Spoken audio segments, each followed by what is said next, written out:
गुरु भगवान के प्रेम के अनंत अनंत शुक्राने।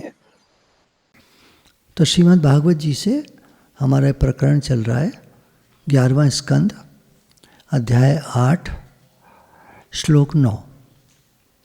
तो दत्तात्रेय जी कह रहे हैं, हे राजन, सन्यासी को चाहिए कि गृहस्थों को किसी प्रकार का कष्ट न देकर भौरे की तरह अपना जीवन निर्वाह कर ले। वो अपने शरीर के लिए उपयोगी रोटी के कुछ टुकड़े कई घरों से मांग ले। कई घरों से इसलिए मांग ले कि वो परेशान ना हो, ज़्यादा रोटी देनी पड़े। आधी रोटी कोई दे दे, बहुत है, 4 घरों से ले लो, 2 रोटी खट्टी हो गई, खा लो। और भूख है तो 2 घर से और ले लो, 3 रोटी हो गई, खा लो। जिस प्रकार भौरा विभिन्न पुष्पों से, चाहे वे छोटे हों या बड़े, उनका सार ग्रहण करता है, वैसे ही बुद्धिमान पुरुष को चाहिए कि छोटे बड़े सभी शास्त्रों से उनका सार, उनका रस निचोड़ ले, अर्थात पढ़ ले, तो शास्त्रों से सार ग्रहण कर ले और कम में अपना काम चला ले, किसी को तंग न करे। फिर राजन, मैंने मधुमक्खी से शिक्षा ग्रहण की है कि सन्यासी को सायंकाल अथवा दूसरे दिन के लिए भिक्षा का संग्रह नहीं करना चाहिए। उसके पास भिक्षा लेने को कोई पात्र हो तो केवल हाथ, करपात्री कहते ना, कर हाथ पात्र हैं, और रखने के लिए अगर कोई बर्तन हो तो पेट, उतना खा ले जितना पेट में आराम से समा जाए। आगे का फिर भगवान देंगे। वह कहीं संग्रह न कर बैठे, नहीं तो मधुमक्खियों के समान उसका जीवन दूभर हो जाएगा। मधुमक्खियों को चैन से नहीं रहने देता कोई। ये शहद निकालने वाले कोंचा कांची करते ही रहते हैं उनके छत्ते में। किसी के घर में आप सुरंग बना दो, क्या हाल होगा उसका बेचारे का। तो उनके छत्ते में, मधुमक्खी के छत्ते में, वो कोंचा कांची अपना कील घुसेड़ते ही रहते हैं ताकि जितना शहद है सब निकल आए। ये बात खूब समझ लेनी चाहिए कि सन्यासी सवेरे शाम के लिए किसी प्रकार का संग्रह न करे। जब भोजन मिल जाए, खाकर अगले टाइम तक के लिए आराम से रहे, भजन करे। यदि संग्रह करेगा तो मधुमक्खियों के समान अपने संग्रह के साथ ही जीवन भी गंवा बैठेगा, क्योंकि शहद जब गिरता है तो कई मधुमक्खी चिपक करके उसमें आके शहद में गिरकर मर जाती हैं। तो संग्रह न करके जब जैसा मिल जाए वैसे काम चला ले। फिर आगे, राजन, मैंने हाथी से सीखा कि सन्यासी को कभी पैर से भी लकड़ी की बनी हुई स्त्री भी या पत्थर की बनी हुई स्त्री भी उसको स्पर्श नहीं करना चाहिए। यदि वो ऐसा करेगा तो जैसे हथनी के अंग संग से हाथी बंध जाता है, वैसे ही वह भी बन जाएगा। विवेकी पुरुष किसी भी स्त्री को कभी भी भोग रूप से स्वीकार न करे, क्योंकि वह उसकी मूर्तिमती मृत्यु है। हथनी को एक लकड़ी की या कागज़ की हथनी बना करके घास के ढेर पे खड़ा कर देते हैं। हाथी आता है स्पर्श करने के चक्कर में, और जैसे ही वो घुसता है वहाँ पर, वो घास में गिर पड़ता है और उसको पकड़ करके सर्कस वाले बांध करके ले जाते हैं, और जिंदगी भर के लिए वो बंधन में आ जाता है।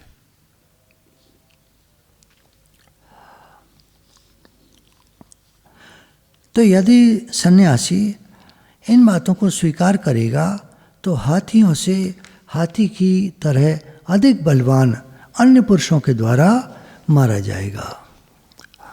फिर मधु निकालने वाले पुरुष से, जो शहद निकालते हैं, उनसे क्या सीखा कि संसार के लोभी पुरुष बड़ी कठिनाई से धन का संचय तो करते हैं, किंतु वह संचित धन न किसी को दान देते हैं, न स्वयं उसका उपभोग करते हैं। न अपने लिए सामान खरीद के लाएगा, न किसी को दान देगा, न किसी को सामान देगा।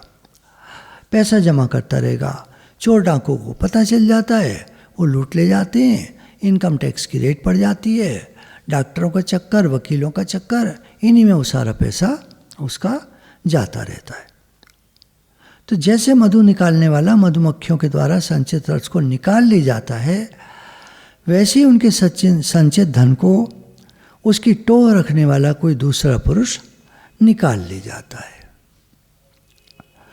किसी को पता चल जाएगा इन पे पैसे हैं, उधार मांगने आ जाएगा, भाई साहब 5 लाख रुपए की सख्त ज़रूरत है, और आप सोचोगे रिश्तेदार हैं कैसे मना करें, और आप दे दोगे, वो ले जाएगा, दोबारा आप कॉल मिलाओगे, कब दोगे वापस, वो फ़ोन ही नहीं उठाएगा, आपका फ़ोन ब्लॉक कर देगा। तुम देखते हो कि मधुहारी मक्खियों का जोड़ा हुआ मधु उनके खाने से पहले ही साफ कर जाता है। इससे पहले कि मधुमक्खियों का टाइम आए सर्दियों में, उस शहद को थोड़ा थोड़ा पीती रहती हैं, अपनी जीवन यापन करती रहती हैं, इसीलिए जमा करती हैं कि सारी सर्दियों में उनके काम आएगा, कहाँ उड़ के जाएंगी ठंड में। तो वो इस संग्रह करती हैं, स्टोरेज करती हैं, और शहद निकालने वाला निकाल ले जाता है सारा। मर जाती हैं बेचारी भूखी प्यासी। वैसे गृहस्थों के बहुत कठिनाई से संचित किए हुए पदार्थों को, जिनसे वो सुख भोग की अभिलाषा रखते हैं, उनसे भी पहले सन्यासी और ब्रह्मचारी भोगते हैं। कोई महात्मा जी आ जाएं, कोई पंडित जी आ जाएं, कोई बड़ा कोई ऐसा कोई विद्वान आ जाए, उसको भोजन कराएंगे, पहले उसको खिलाएंगे पिलाएंगे, उसके हाथ पैर पूजेंगे, उसको धन सामग्री वगैरह देंगे, तब खुद खाने बैठेंगे। तो उस व्यक्ति से पहले वो जो पंडित जी या कोई ज्ञानी महाराज या कोई गुरु जी उसके भोजन को साफ कर जाते हैं। क्योंकि भारत में प्रथा है ना कि अतिथि देवो भव, पहले उसको खिला के तब खाओ। कुछ लोग बताते हैं हम 2 जने हैं घर में, वो कल एक आ गया रात को, लड़के का दोस्त, कैसे हैं अंकल जी आंटी जी, और हमारा खाना साफ कर गया। इतनी हंसी आती है, देखो कैसे वो बेचारे 2 जनों का 2 ही जनों के लायक बनाते हैं, तीसरे के लायक बनाते भी नहीं है, क्योंकि बचेगा तो क्या करेंगे, रोज रोज थोड़ी उठा के रखेंगे। मैंने कहा दोबारा बना लेते, अरे अब कौन बनाए, हम तो बस दूध पी के सो गए। चलो ठीक है, आपका पेट साफ हो गया होगा अगले दिन।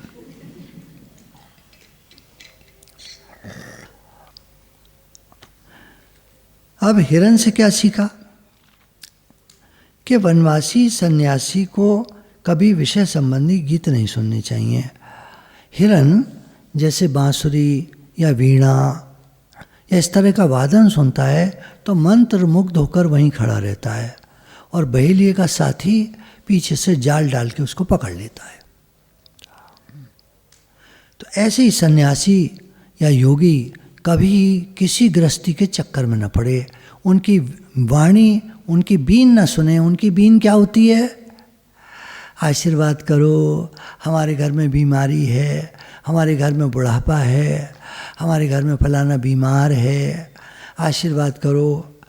तो इनका कमाया हुआ धन, की हुई साधना साफ कर देते हैं गृहस्थी लोग। तो कैसे भी कोई ऋषि मुनि हो, अगर नर्तकियों का गाना वाना सुनेंगे तो चक्कर में फंस जाएंगे, जैसे हिरण फंस जाता है। तो इसलिए इन बातों से दूर ही रहे। अब मछली को देखो, जैसे मछली कांटे में लगे हुए मांस के टुकड़े के लोभ से अपने प्राण गंवा देती है। खाने को आती है, झपट्टा मारती है, उसमें कांटा होता है, उसके मुंह को चीर करके वो कांटा बाहर निकल जाता है, फंस जाती है, खींच के निकाल लेता है, फंस गई। थोड़ी देर तड़फड़ाती है, मर जाती है। कुछ लोग जीवित रखते हैं तो एक टब रख लेते हैं पानी भर के, उसमें डालते जाते हैं मछलियों को, उसी में तैरती रहती हैं, उसको ले जाकर जीवित बेच देते हैं। तो एक मांस के टुकड़े के लिए लोभ से अपने प्राण गंवा देती हैं। वैसे ही स्वाद का लोभ ही, अगर सन्यासी स्वाद रखेगा मन में तो वो दुर्बुद्धि, मनुष्य दुर्बुद्धि हो जाती है उसकी। वो अपने मन को मथकर व्याकुल कर देने वाली अपने जिह्वा के वश में हो जाता है। जीभ लपलपाती है, भैया कोई हमें जलेबी दिलवा दो, आधा किलो जलेबी। आधा किलो जलेबी के पीछे गिड़गिड़ाता है लोगों के आगे। नहीं तो 250 ग्राम जितनी खा पाए। तो एक तरह से मारा ही जाता है। मतलब क्या क्या जीवन है। विवेकी पुरुष भोजन बंद करके दूसरे इंद्रियों पर तो बहुत शीघ्र विजय प्राप्त कर लेते हैं, परंतु इससे उनकी रसना इंद्रिय वश में नहीं होती। मानो खाना छोड़ दिया, हम 1 हफ्ता भोजन नहीं करेंगे, मत करो, तो क्या जिह्वा वश में हो जाएगी? अंदर तो पड़ा है ना रस। एक बार एक सन्यासी महात्मा एक जजमान के घर गए। उसने कढ़ी बना रखी थी, खाई, इतनी स्वादिष्ट लगी, बोले और दो और दो और दो। खैर उसकी ख़त्म हो गई कढ़ी। तो बोले अब कब बनाओगे, हम फिर आएंगे। बोले 1 हफ्ते बाद आ जाना बाबा जी। कितनी बना के रखूँ? 1 बाल्टी भर के बना के रखना। ठीक है। अगली बार आए, 1 हफ्ते बाद तय हो गया था। उसने कढ़ी बना के रखी हुई थी बाल्टी भर के, सब पी गए। और उसके बाद जो उन्हें दस्त लगे हैं, बड़ी जोर के दस्त लगे हैं, और कहते ये हैं, कहानी इस तरह है कि उनका शरीर ही शांत हो गया। पी लो कढ़ी। तो रसना इंद्रिय वश में होना बहुत ज़रूरी है।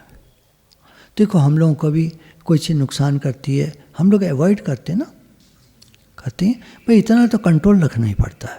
और फिर भी अगर खा लेते हैं, डायबिटीज़ है, मीठा खा लेते हैं, देखो थोड़ा मीठा तो डॉक्टर भी अलाउ करता है, थोड़ा मीठा खा लेना, आप इंसुलिन 1 बूंद और ज़्यादा लगा लेना, थोड़ा सा मीठा खा लेना, कोई बात नहीं।